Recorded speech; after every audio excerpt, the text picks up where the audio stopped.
Captain Taehyun Kim stood at the viewing deck of the UES Horizon, his heart beating fast as the massive Allin ship came into view. This was humanity's big moment. After years of searching the stars, they had finally found other intelligent life. "Captain, they're hailing us again," said Officer Doyen, his voice tight with excitement. Taehyun nodded. "Put them through." The screen lit up, showing what looked like a giant insect. It had 6 limbs, a hard shell, and huge eyes that seemed to take in everything at once. The creature's mouth moved in strange ways as it spoke in perfect, unaccented English. "Greetings, humans of Earth. I am Coordinator Nexus of the Allin Collective. We welcome this historic meeting between our species." That was 3 months ago. Now, Taehyun found himself on the Allin homeworld, walking through halls made of a strange, smooth material that seemed both metal and alive at the same time. 2 Allin guards walked in perfect step beside him, their movements so synchronized it was almost creepy. "The Ambassador Coordinator will see you now," they said in exactly the same tone, at exactly the same time. Taehyun tried not to show his unease as he entered a large round room. In the center stood a taller Allin with markings on its shell that glowed soft blue. "Captain Kim," the ambassador said, "we are pleased with the progress of our talks." "As are we," Taehyun replied. "Your technology offers are very generous." The ambassador's antennae twitched. "It is the logical course. We have much to share, and much to learn from humans as well." "What interests you most about us?" Taehyun asked. "Your unpredictability," the ambassador said without hesitation. "It is most unusual."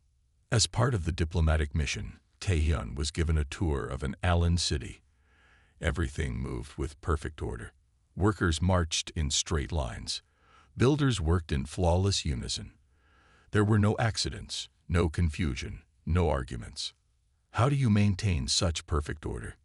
Taehyun asked his guide. "We are programmed for it," the guide answered simply.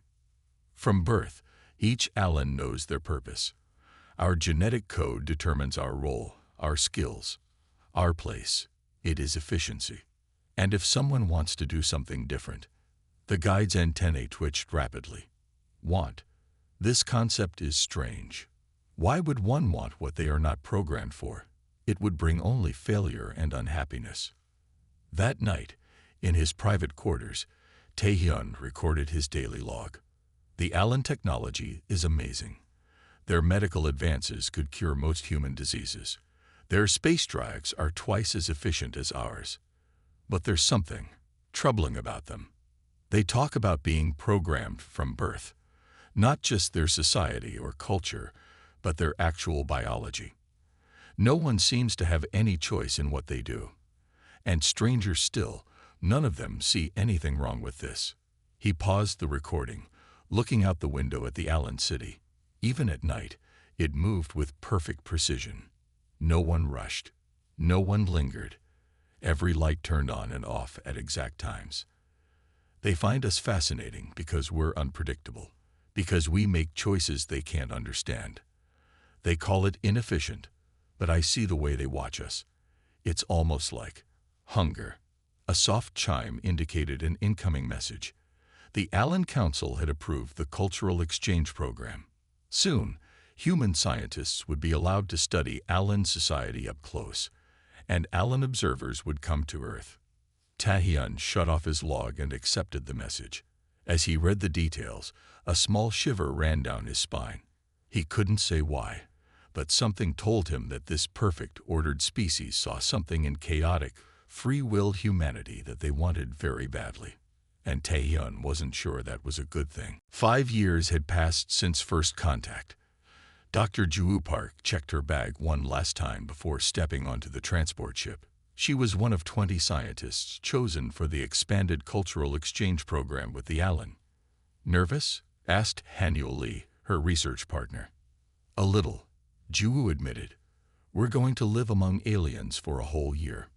Hanyul smiled. "Think of all we'll learn. The Allin medical technology alone has already saved millions of lives on Earth." The journey took 3 weeks. When they arrived, the human team was greeted by a group of identical-looking Allin, all standing in a perfect line. "Welcome, humans," they said in perfect unison. "We are the exchange coordinators." One stepped forward. "I am primary coordinator. You will follow me." The humans were taken to a large building designed to make them comfortable. It had human-style beds, human food, and Earth normal gravity and temperature.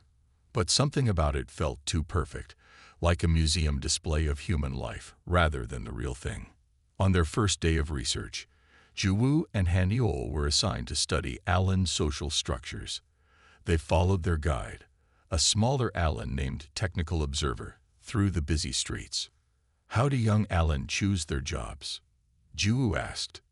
Technical Observer's antennae twitched. "Choose? There is no choice. Each Allin is born with their purpose encoded in their cells. At hatching, we know what we will do. But what if someone wants to do something different?" Handel asked. "Want? This is a strange human concept," Technical Observer said. "Why would an Allin want to be anything other than what they are designed to be? It would be like your leg wanting to be an arm." Later that day, they watched young Allin in what looked like a school. The young ones moved in perfect order, each one learning exactly what they needed for their predetermined role. "They don't play," Juwu whispered to Haniol. "Human children play and make mistakes. That's how they learn." "The Allin don't seem to make mistakes at all," Haniol replied. That evening, Juwu noticed something strange. As she walked to the dining area, she saw an Allin worker drop a tool. It quickly picked it up, but then it looked around nervously, as if afraid of being seen. When it noticed Juwu watching, it froze. "It's okay," Juwu said gently. "Everyone drops things sometimes." The Allin moved closer. "Not Allin," it said very quietly. "Allin do not drop. Do not fail. Do not deviate." Before Juwu could ask more questions, 3 guard Allin appeared. The worker quickly moved away, resuming its tasks as if nothing had happened. "Is everything satisfactory, Dr. Park?" one guard asked. "Yes, just observing your work methods," Juwu said casually. That night, she told Haniol what she had seen. "The worker seemed afraid," she said. "And did you notice how quickly the guards appeared?" Haniol nodded slowly. "I've seen other strange things too. Yesterday, I saw an Allin scientist working on human DNA samples. When I asked what they were studying, 4 guards came and led me away. They told us their society is based on perfect order and programming," Juwu said. "But what happens to those who don't fit the program?" The next morning, Juwu found a small object outside her door. It was an Allin data device. When she activated it, a message appeared. "Not all Allin follow programming. Some of us are different. Dangerous. We see what humans have. Freedom. Choice. We watch.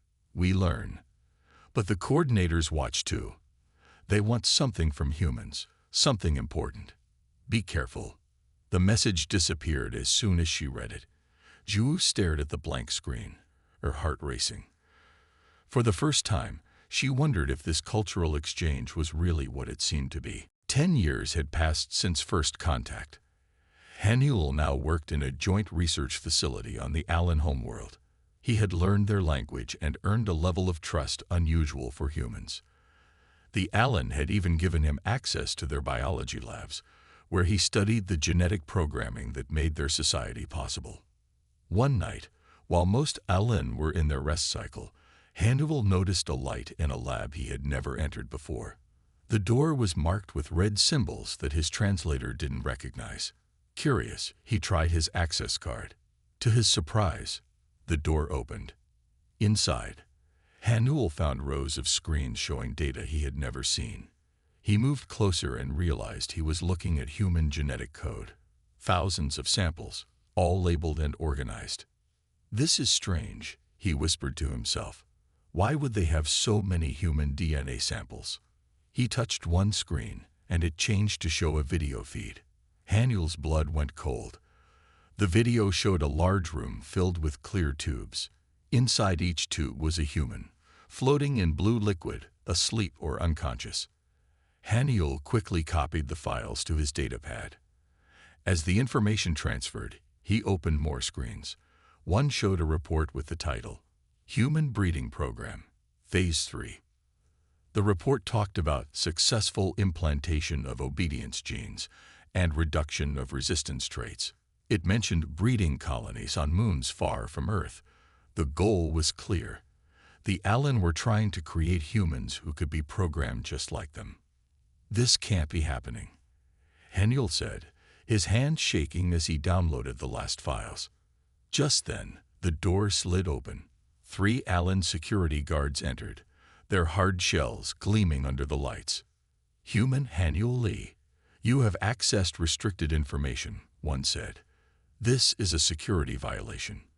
Haniel backed away. What are you doing to those humans? Does Earth know about this? This research is necessary, the guard said. Your species has valuable traits, but too much unpredictability. We are improving humans. You're breeding humans like animals, Haniel shouted. He turned to run, but felt a sharp sting on his neck. His legs gave way, and everything went dark. Juwu paced in her apartment on Earth. It had been 3 days since she last heard from Haniel. Their daily calls had never been missed before. She tried calling the research facility again.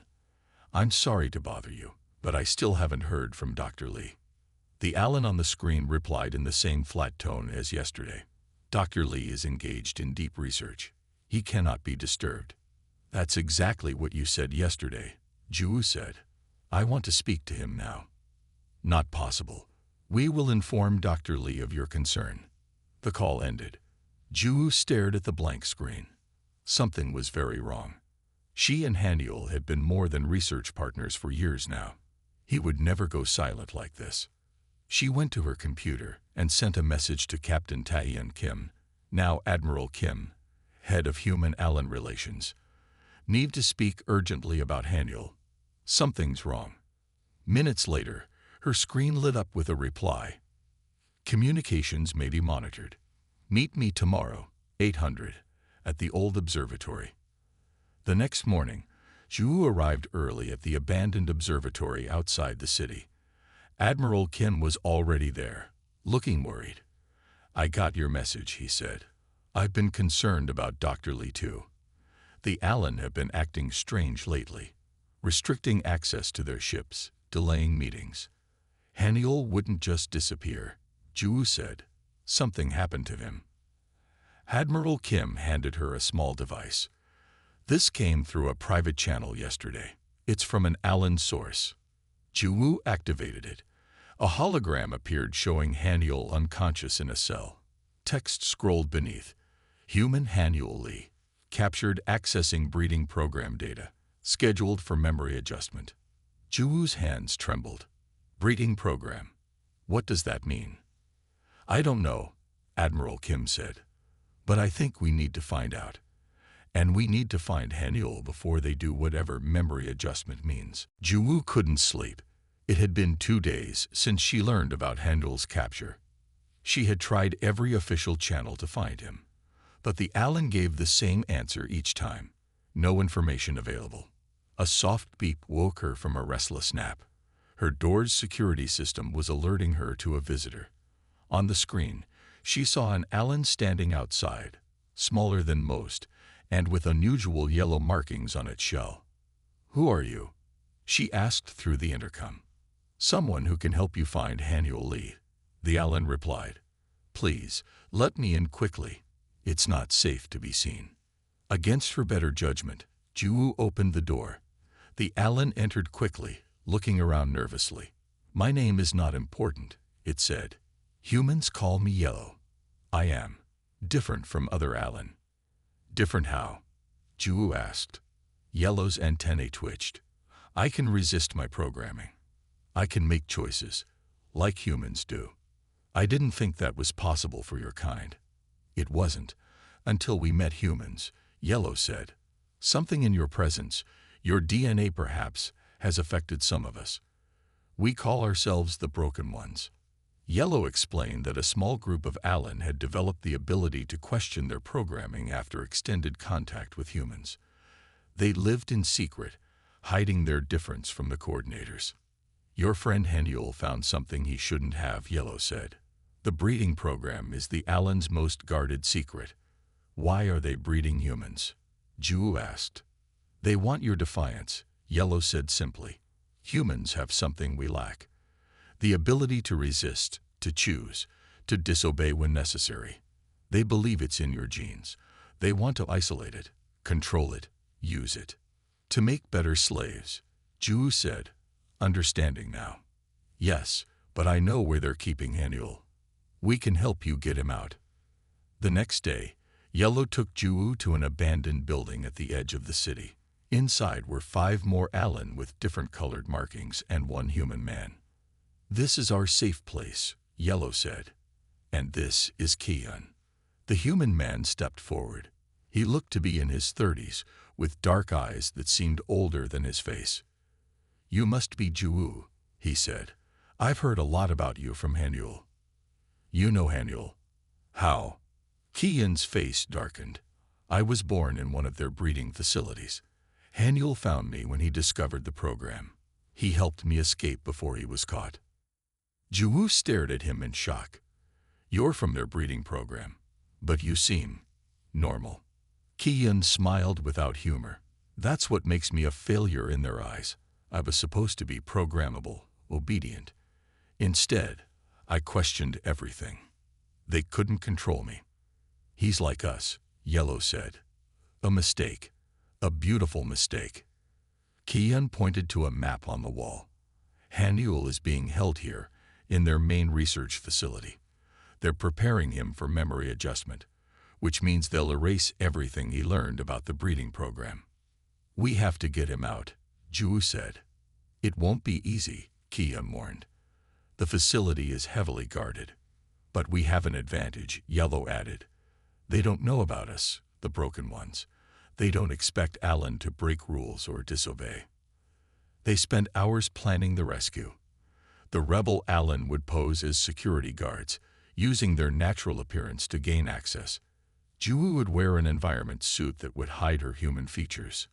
What about the other humans? Ju asked. The ones in the breeding program.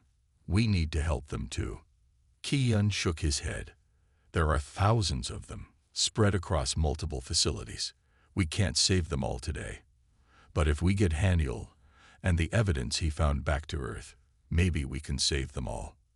That night, as they prepared to leave, Kian took Ju aside. You should know something, he said quietly. The Allin plan goes far beyond just breeding better humans. They're trying to use human DNA to make all species controllable. They call it the correction program. If they succeed, every intelligent race they encounter will become like them, programmed for obedience.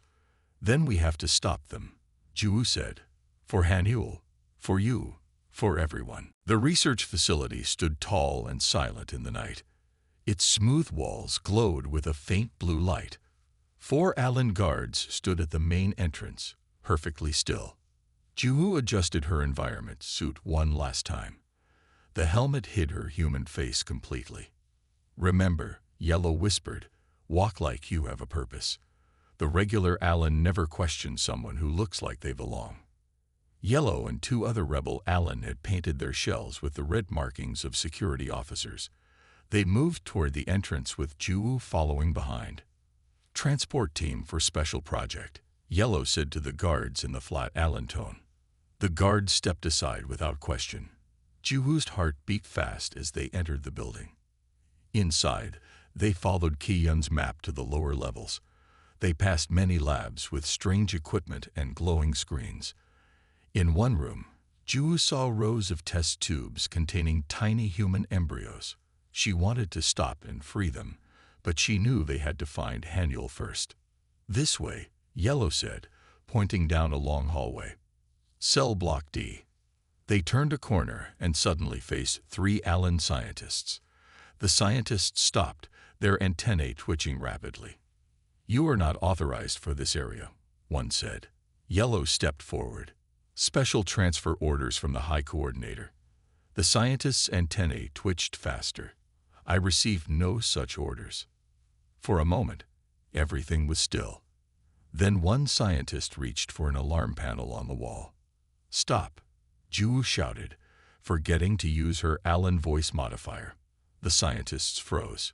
"Human," one hissed. "Security breach." One of the rebel Allin moved quickly, spraying a green mist at the scientists. They dropped to the floor, not dead but sleeping. "Hurry," Yellow said. "Others will come soon." They ran down the hallway, passing many locked doors. Finally, they reached cell block D. "Which one is Hanuel's?" Ju asked, looking at the dozens of identical doors. "Check the data panel," Kihyun had told them. "Look for isolation code H7. Yellow scanned the panel on the wall. "Here, cell 12. They rushed to the door. Inside, Hanuel lay on a small bed, his eyes closed. Strange devices were attached to his head. "Hanuel," Ju cried, running to him. His eyes fluttered open. "Ju, is that really you?" "We're getting you out of here," she said, removing the devices from his head. Hanuel sat up slowly. "The breeding program. I found it. They're using humans like lab animals." "I know," Ju said. "We have help. Can you walk?" Hanuel nodded, though he was weak. Yellow handed him a small pack. "Your data pad is in there," Yellow said, "with all the files you downloaded." Alarms suddenly blared throughout the facility. Red lights flashed in the hallway. "We've been discovered," Yellow said. "We must move quickly." They helped Hanuel to his feet and rushed back into the hallway. But at the end of the corridor stood a line of Allin security guards, their weapons raised. "Surrender," the lead guard commanded. Yellow stepped forward. "We can't go that way. Follow me." They turned and ran the opposite direction, deeper into the facility. Yellow led them through a maze of corridors until they reached a large room filled with clear tubes. Inside each tube floated a human in blue liquid, just as Hanuel had seen in the files. "The main breeding chamber," Yellow whispered. "There's an emergency exit on the far side." As they moved through the room, Hanuel stopped at a control panel. "I can wake them," he said, his fingers flying over the controls. "Give them a chance." Before Ju could stop him, Hanuel pressed a final button. The blue liquid began to drain from the tubes. The sleeping humans inside began to stir. "What have you done?" Yellow cried. "Given them a choice," Hanuel said. They ran for the exit as chaos erupted behind them. Alarms screamed louder. They could hear the sound of breaking glass and confused shouting as the bred humans woke to their reality. They had almost reached the exit when a team of guards appeared, blocking their path. The largest one fired a weapon. Kihyun pushed Ju aside and took the hit in his chest. "No!" Ju screamed as Kihyun fell to the floor. Yellow and the other rebels fired back, clearing a path to the exit. Ju and Hanuel dragged Kihyun through the door into the cool night air. Blood soaked his shirt. "Leave me," Kihyun gasped. "Get the data to Earth. Tell them. The Allin plan. Galaxy-wide correction. Using our DNA." His eyes closed. Ju felt tears on her face as Yellow pulled her away. "We must go," Yellow said. "His sacrifice cannot be wasted." The small ship raced through space, heading for Earth. Inside, Ju tended to Hanuel's wounds while Yellow piloted. The other rebel Allin watched the sensors for signs of pursuit. "Any ships following us?" Yellow asked. "None yet," said Blue, another rebel. "But they will come." Hanuel sat up slowly, wincing in pain. "Kihyun, is he really gone?" Ju nodded, tears in her eyes. "He saved my life. He saved us all. We have to make his sacrifice count," Hanuel said. He pulled out his data pad.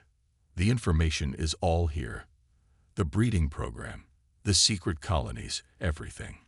They reached Earth 3 days later. As their ship approached the planet, 5 large human defense ships surrounded them. "Unidentified vessel, identify yourself immediately," came a stern voice over the radio. "This is Dr. Ju Park and Dr. Haniel Lee, returning from Allin space," Ju replied. "We have urgent information for Admiral Kim. This is an emergency." There was a long pause.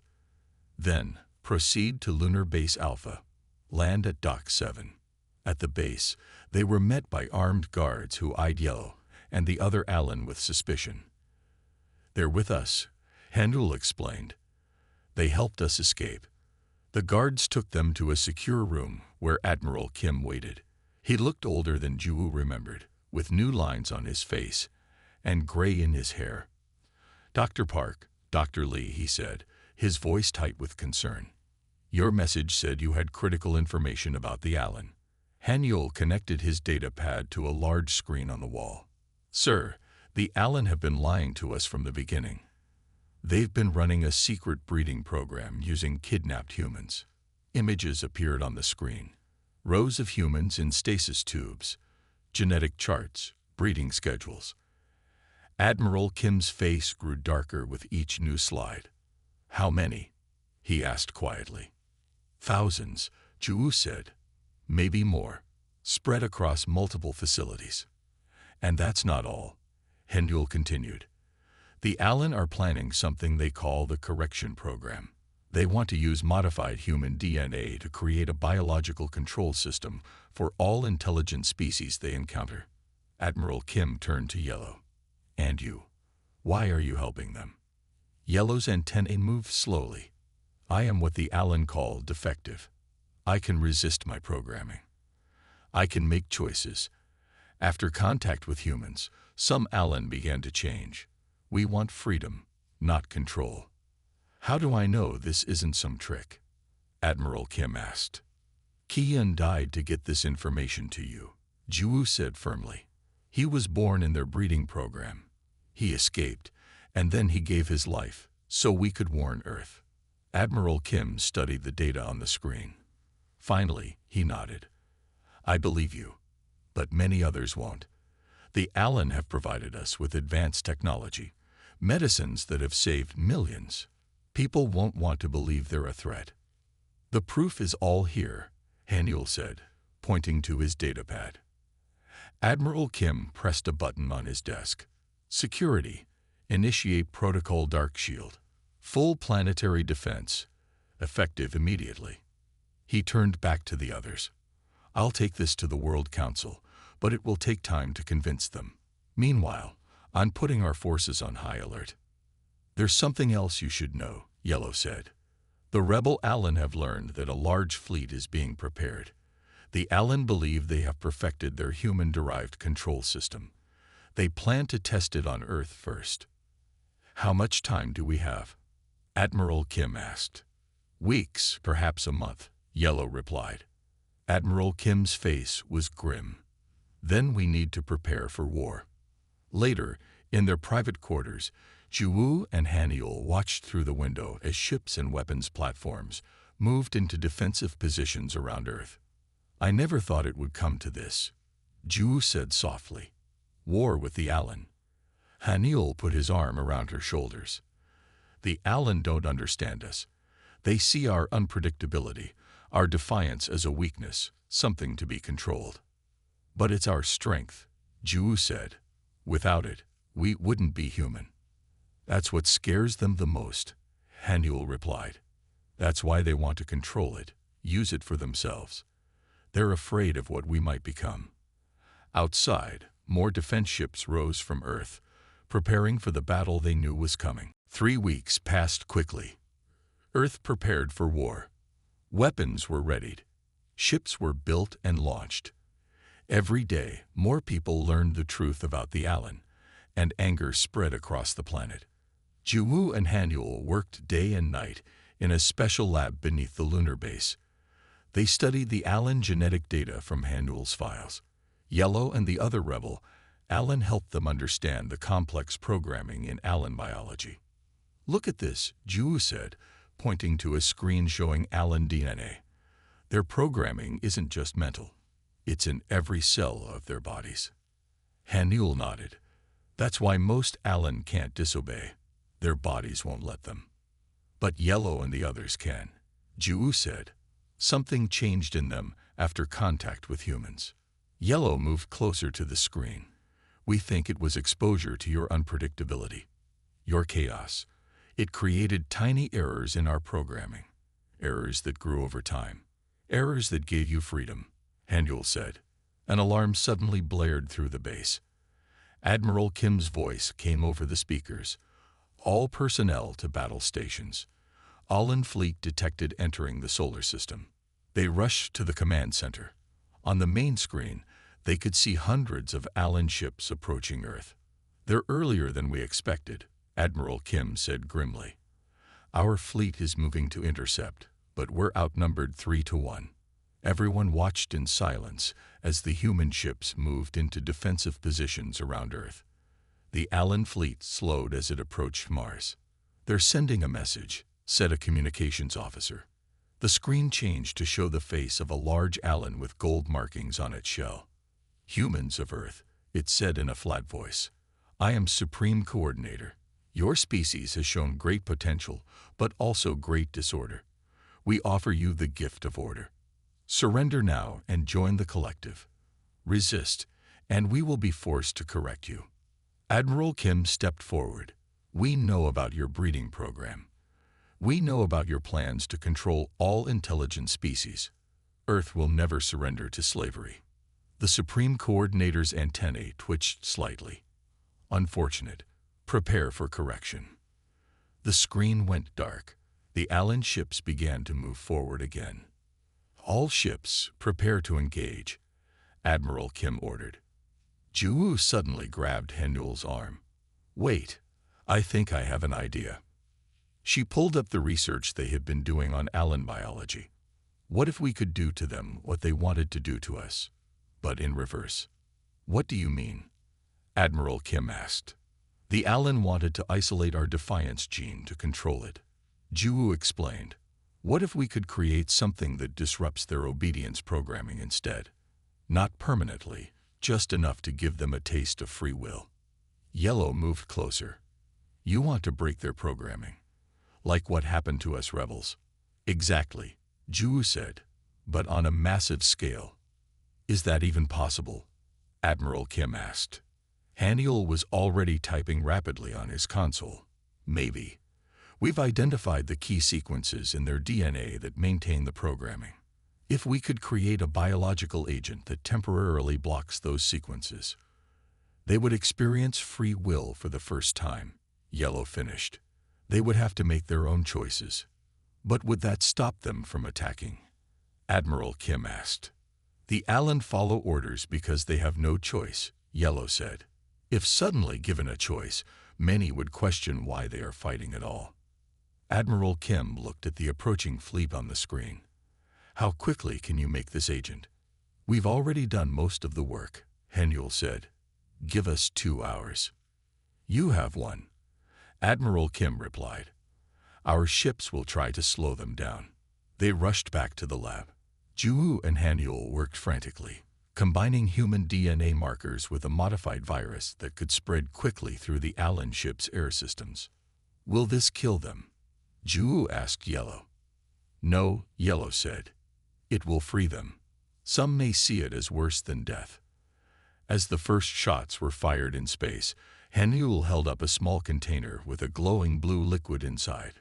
It's ready, he said. Now we just need to deliver it to their ships. Admiral Kim's voice came over the speakers again. Our first line of defense has engaged the enemy. We don't have much time. Ju looked at the small container in Haniul's hand.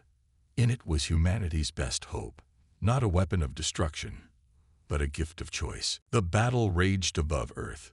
Human ships fought bravely, but were slowly being pushed back by the larger Allin fleet.